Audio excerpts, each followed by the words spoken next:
You're listening to Wonderful Life with Tom Rohr. From Rogers to Bedford Falls, from Fayetteville to Pottersville, we're discovering how one person's life can have an effect on so many others.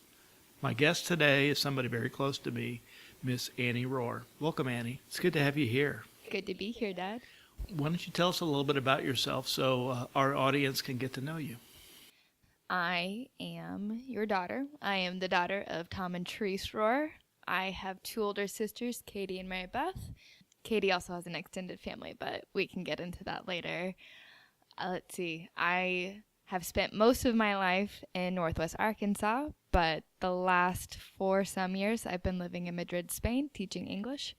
I did that right after I graduated I moved there right after I graduated from the University of Arkansas, studying international relations and Spanish. And I don't know. And now I'm just hanging out in Spain, seeing what that has. So now, what work are you doing in Spain? So I am teaching English in Spain.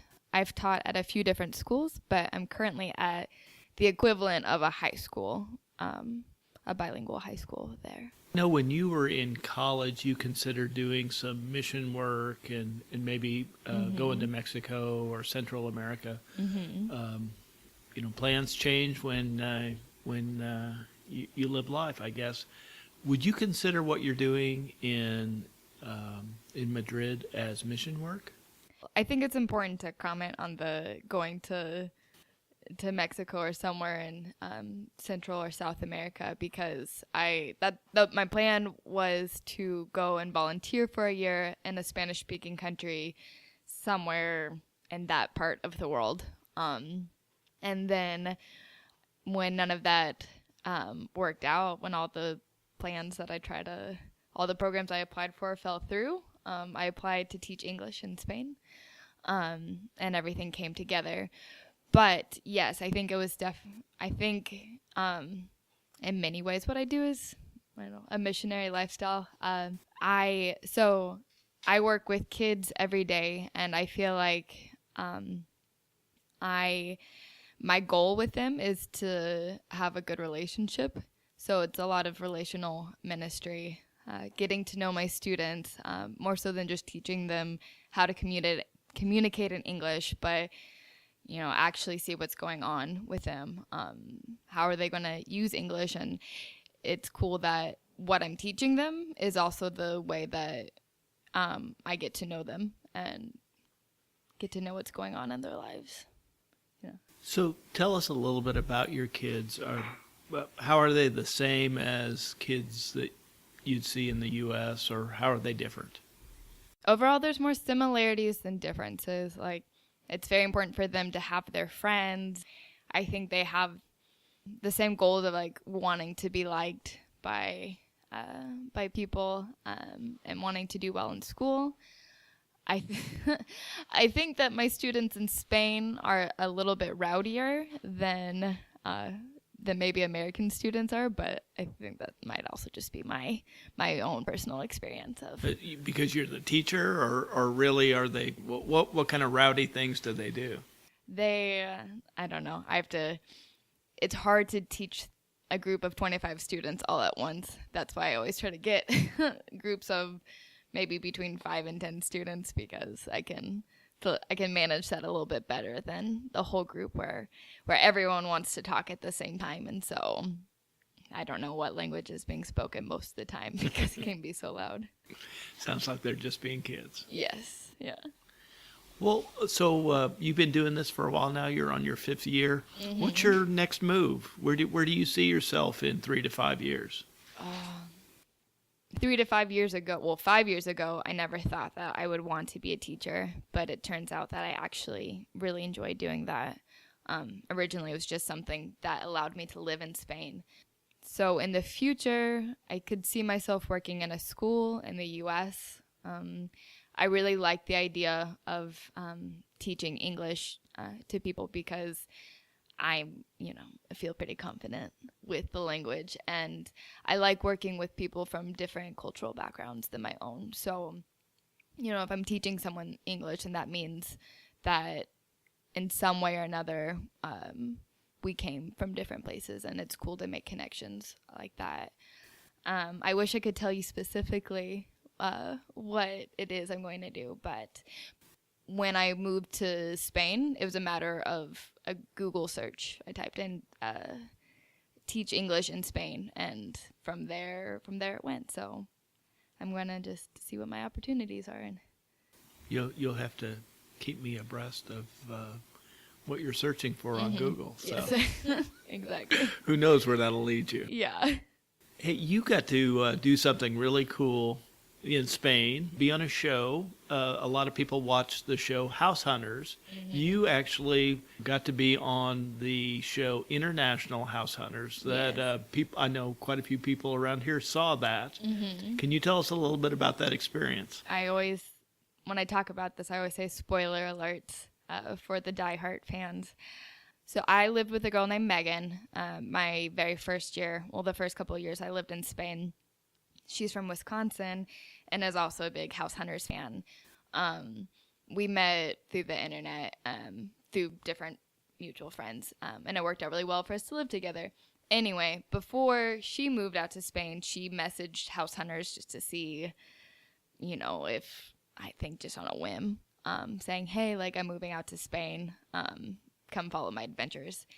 And a couple months later, they messaged her back, I think in October.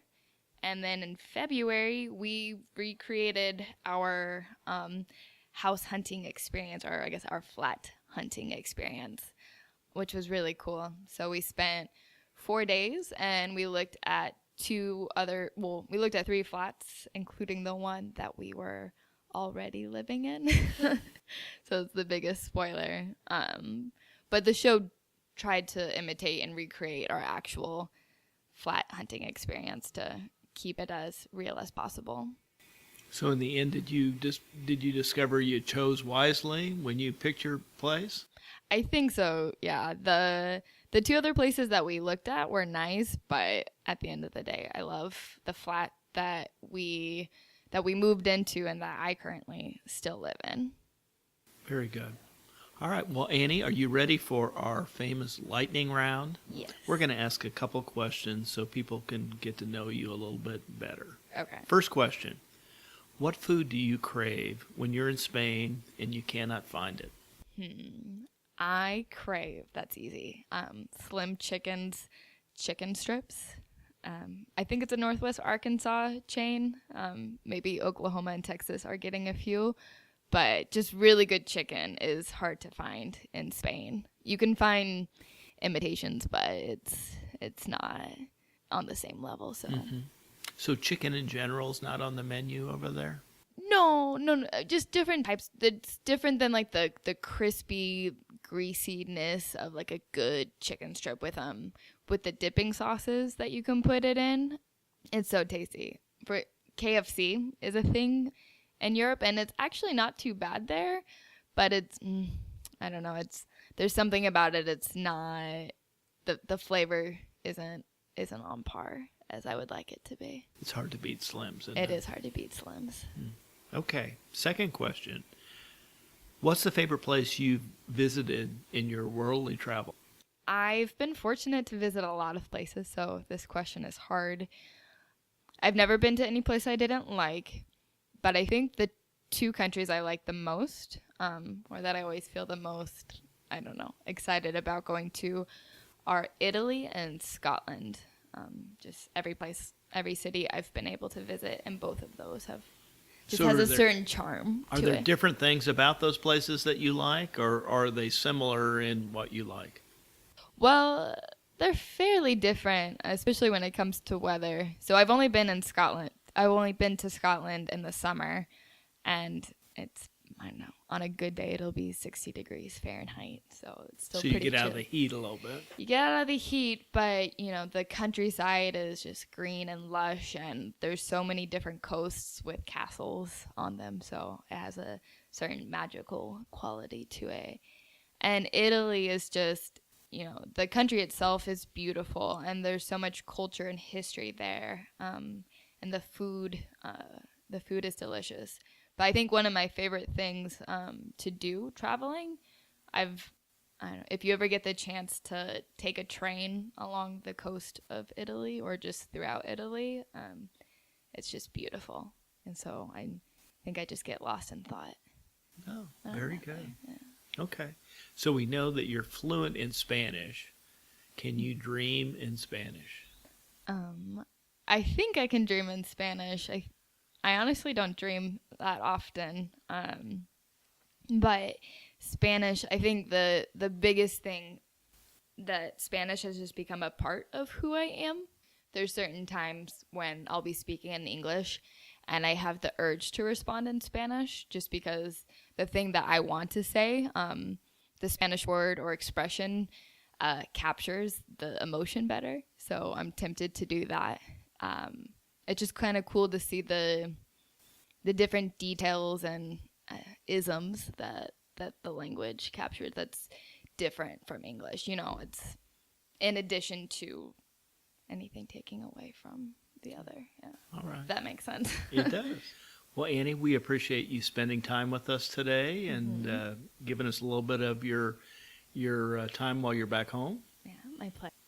Well, this is Tom Rohr, and I want to thank you for tuning in to Wonderful Life. Remember, the only things that you can take with you is that which you give away. This is Tom Rohr, the richest man in town, signing off for now.